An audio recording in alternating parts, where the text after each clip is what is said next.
这个礼拜的立法院很忙碌，我们陆续完成了公务人员、公立学校教职员以及政务人员的年金制度修法的工作。在这项修法工作完成之后呢，年金破产这4个字，终于可以不再是台湾迫切的危机了。那么这次的修法完成之后，我们调降了公教人员的所得替代率，把18%的优存调降或者取消，并且将请领年龄延后，预计可以为国库省下1兆4000亿。我们把省下来的钱挹注基金，让公教基金至少可以维持一个世代，大概30年的财务的稳健。那么同时，为了顾及公教同仁的权益，我们也在制度上的变革，设计了过渡期来逐步调整，并且规划了最低的楼地板保障，让这个冲击能够降低。那么我首先要感谢所有的公教同仁，感谢各位在国家最困难的时候，愿意共体时间，再一次的扮演中原砥柱，稳住了这个国家。那么我尤其要感谢已经退休的公教同仁，各位过去对国家社会尽忠职守，现在又帮助国家度过了难关。我除了感谢，还是感谢。我相信各位的表现，会让所有的年轻公教人员更以自己的工作为荣。那么接下来，我要感谢国会所有的立法委员的辛劳，我要特别谢谢执政党立院党团，政府是一体的，各位团结一致，顺利完成年改的艰难任务。改革是我们的承诺，我们也没有辜负人民的托付。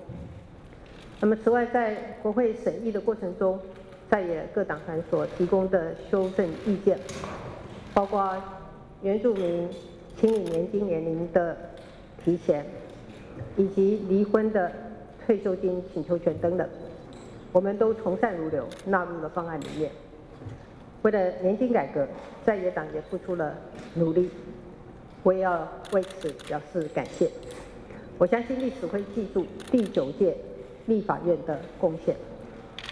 第三，我要感谢考试院、行政院相关部会同仁的努力，以及年金改革委员会所有的成员的付出。那么凝聚共识的过程并不简单，但是我们都知道，没有经过这一步，改革就不会成功。各位的参与，为台湾成就了一件非凡的任务。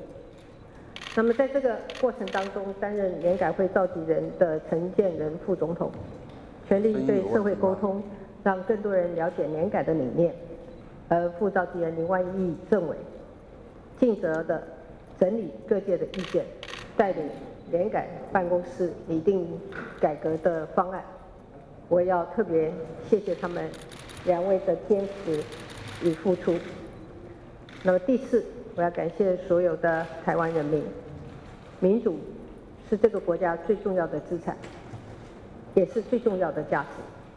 在过去1年多的过程里面，纵使我们有些风风雨雨，不过台湾人民对于改革的坚持，始终是支撑我们走过困难最关键的力量。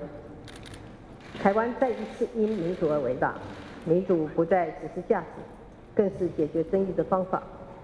为此，我由衷的感谢所有的人民，能领导这样的国家，让我感到无比的光荣和骄傲。年金改革因为牵涉不同的职业的切身权益，所以只要一讲到年金改革，社会上就会引发各式各样的争议。这就是为什么过去的总统想要推动改革，始终功亏一篑的原因。那么这段时间，各方的压力从四面八方排山倒海的袭来，但是我们都坚持挺住。那么这一次的年金改革有一个很重要的意义，我们证明了年金改革不是政府的地雷区，也不是绝对不能碰触的禁忌，而且在蔡英文政府的年金改革中，没有人会因为改革而活不下去。改革一定有许多的压力，改革的压力我会承担，所有的责难也就到我为止。我要呼吁社会大众保持冷静，尤其不要对特定的立法委员做非理性的言语攻击。如果有任何代价要付，我一肩扛起，不需要为难其他的人。我知道有些人对于这次年金改革仍然有不同的意见，有些人认为改得不够，也有人认为改得太慢。这些质疑代表着对国家的忧心，我都虚心的接受。不过，我们要呼吁社会各界珍惜现在的改革成果，任何制度都要不断的调整，与时俱进，年金制度也不例外。那么，透过这次的改革，我们也建立了定期检讨的机制。有了这次成功的经验，下一次要检讨年金制度的时候，我们就会更有信心。各位亲爱的台湾人民，一个政府付得起、退休领得到、现在领得到、未来也领得到的永续年金制度，终于要在台湾实现了。再大的压力，我们也都挺过来了。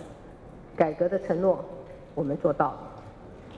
改革之后，就是社会团结的开始。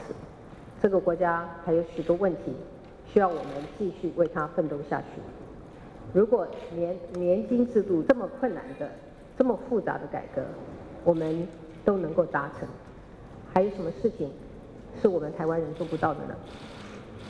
最后，我要再一次感谢所有参与这一次年金改革的所有的参与的人，以及支持年金改革的社会大众。我们台湾人民加油！谢谢大家。